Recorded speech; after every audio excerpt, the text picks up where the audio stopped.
വെച്ച് പിടിപ്പിക്കലില്ലാതെ കാണുന്നതിനാണ് കൂടുതൽ സൗന്ദര്യം അല്ലേ? നമ്മൾ നമ്മുടെ ജീവിതത്തിൽ ഈ വെച്ച് പിടിപ്പിക്കൽ നമുക്ക് കൂടുന്നുണ്ടോ? കൂടുതലും ഇപ്പോൾ മനുഷ്യ ശരീരത്തിലാണ് കൂടുതൽ ആയിട്ട് ഭംഗിക്ക് വേണ്ടി വെച്ച് പിടിപ്പിക്കൽ. ആരോഗ്യത്തിന് വേണ്ടി വെച്ച് പിടിപ്പിക്കലാണെങ്കിൽ ഓക്കെ, കാരണം അതില്ലാതെ നമുക്ക് മുന്നോട്ട് പോകാൻ പറ്റില്ല എന്ന് വയ്ക്കാം. പക്ഷേ എന്നാലും അത് പ്രകൃതിദത്തമല്ലാത്ത മാർഗത്തിലൂടെ ജീവിച്ചത് കൊണ്ടാണ് അതും വന്നത്.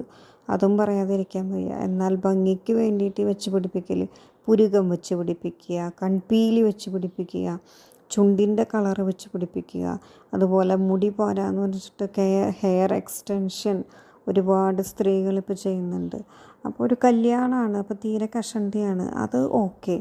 അതല്ലാതെ ഈ ഒരുപാട് ഈ വെച്ച് പിടിപ്പിക്കൽ ഒരാവശ്യമില്ലാതെ ചെയ്യുന്നതിൻ്റെ വല്ല കാര്യമുണ്ടോ? അപ്പോൾ നൈസർഗികമായിട്ടുള്ള നമ്മുടെ മുഖ സൗന്ദര്യം, മുഖഭംഗിയാണ് അവിടെ നഷ്ടപ്പെടുന്നത്. ലുക്ക് ഉണ്ടാവും, എന്നാൽ